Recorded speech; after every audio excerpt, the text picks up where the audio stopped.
We're back live for Taping Twigs with Savvy, episode number 4.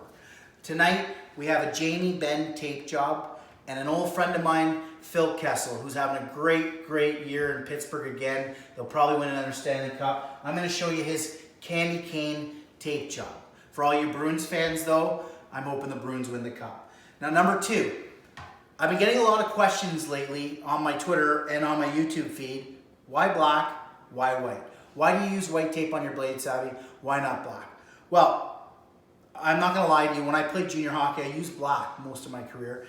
And as the tempo got faster playing in the NHL, I noticed with my head up and using my peripheral vision that when I had white tape on the blade, I could see the puck better.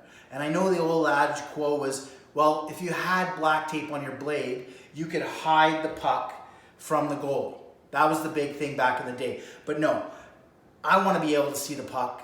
If the goalie sees the puck, well, that's too bad. He's going to get a chance to see it. But I got to see the puck. That's most important without looking down at the puck. So as my eyes are in the air and I'm looking and using my peripheral vision, when I have white tape on my blade, I can see the puck better. So that's why I use white tape. I hope that answered all your questions on that. Now, first off, we're going to do the Benn tape job. I know Jamie from just playing against him. So I've seen a couple of his sticks. I've had him in our dressing room, and I've seen his tape job. I've started the knob already tonight. As you can see, he has a perfectly square black knob. Now what he does, again, we've mentioned this in the show because you can't get thin tape like you used to. He rips his tape in half, and he makes a very nice tight. I recommend tight as another word that we're going to use tonight. He makes a very tight square knob. And he likes a decent size handle. He's a big boy, big mitts, so he has a big handle here on his stick. So here we go, and he likes to cut it off right about there. I would say that's a good size, but look at how perfect. That is perfection. See how nice, and that's how Benn's is. It's just perfect. Now another thing that's odd about Benn is that he does use black tape on his knob and white on his blade. You rarely see that on anybody. So now we're going to go back to a normal size roll. We're going to start it in the back again, and keyword again, keep it tight. Every show that I've done on YouTube, I think that's been the word I've used the most, is keep it tight. Now Benn does not have a long handle or slash knob. He ends it right about there, and that might even be a little bit further down. Cut it off in the back. Remember that. That's a key to a nice tape job, is cutting it off in the back. So there's Benn's knob. Very nice. Very nice. Good knob, good handle. Holding it over the, everybody likes to hold it over the knob a bit. That's just to be able to move the wrist better. When you know you're playing a guy that struggles with the puck, you'll notice he has it like this. He can't bend that hand or move it.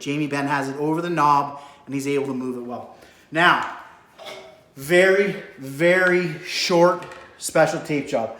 We can go on. There's players I played with. I played with Danny Heatley in Atlanta. He had this sort of tape job. I don't want to say anything, but I kind of designed it for him. And then you got your Eric Lindros, but most recently Benn. So I'm going to show you how Jamie does this. It's not a big, long tape job. I used to use it in practice too. It's something I like to fool around with because obviously it's an easier, fresh tape job. He used to, I would say he started about here from the heel. Not very much, about that much farther off the heel. Very square in the back. Go right over that tape job again, and then go through. And keep it tight. Don't spread it out at all. Keep it tight. Those lines are tight. Always keeping the tape job tight. And keep going down. Now, the key on the Benn tape job, the Eric Lindros tape job, the Dan Heatley tape job, but most recently the Benn, is when we finish. We go back, okay, and we go square, and we go back, and we finish it like that. Boom. There's the Benn tape job. Nothing much to it. Eric Lindros, Danny Heatley, there it is. Beautiful, small, lots of room. Makes the stick feel really light. Like I said, I used to fool around with that in practice quite a bit just because it was easy, but it felt nice and it made the stick feel really light. But again, my only problem with this tape job is when the puck gets on the toe or the heel, it's gonna slide off. Very ugly. It's gonna have like a rotating motion like this, okay? Instead of the smooth, come off the blade nice and pure. So that's the only thing, but Jamie Benn doesn't seem to have a problem with it. Eric Lindros never had a problem with it, and neither did Danny Heatley, so might work for you. Now, my old friend Phil. He's an old friend of mine, good kid, love him to death. His tape job was special.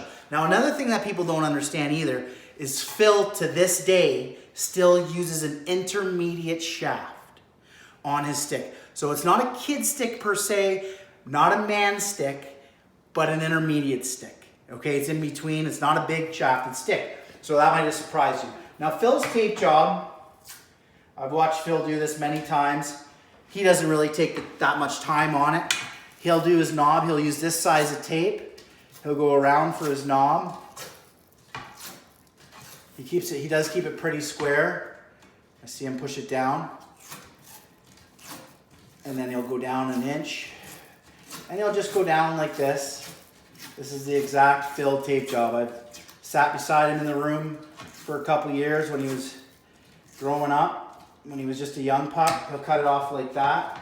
One thing I forgot, and I threw it away in our very first show, is the nub.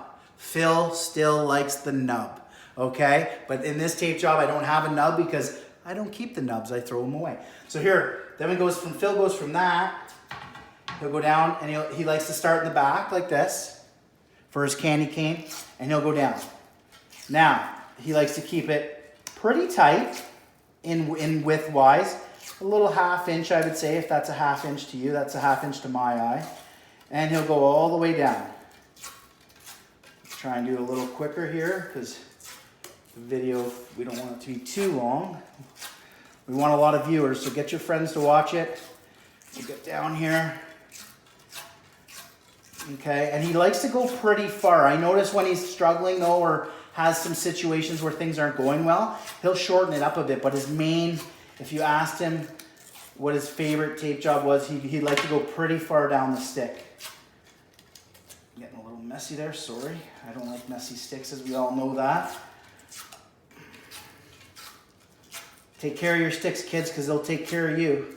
That's the old saying that I live with when I played. Okay, now watch, as we get to the bottom here of the stick, same kind of thing. Phil likes to come to the back of the stick again. Nothing special, doesn't go around or anything. Boom, cuts it off right there. Okay, then you go back over it slightly just to press it down so it doesn't roll up on you real easy. Okay, so there's most of the candy cane of the shaft of the stick. Okay, that's how Phil does it on his intermediate shaft. Remember that. Now, his tape job on the blade, really nothing special. Likes to start just inside the heel, like this, and then he goes around. And I'm just doing this quick again, just for the length of the video. And he likes to get pretty much all the way down. He doesn't cover the toe, and therefore I haven't needed scissors for this video tonight, which is nice. But he gets down to right about there, pretty much the same length as he left it off the heel, and then he'll end it in the back like that. Boom. And there's your Phil Kessel, folks. Candy cane tape job, not much on the blade, pretty short knob, and pretty simple to do. Takes a lot of tape though, to be honest with you, but that's Phil's tape job. So, thanks for joining us again tonight on episode 4. We have a Jamie Benn and a Phil Kessel tonight. Please, folks, write in your comments and let us know what you want to see next week in our next episode. So thank you very much for joining us, and have a good day.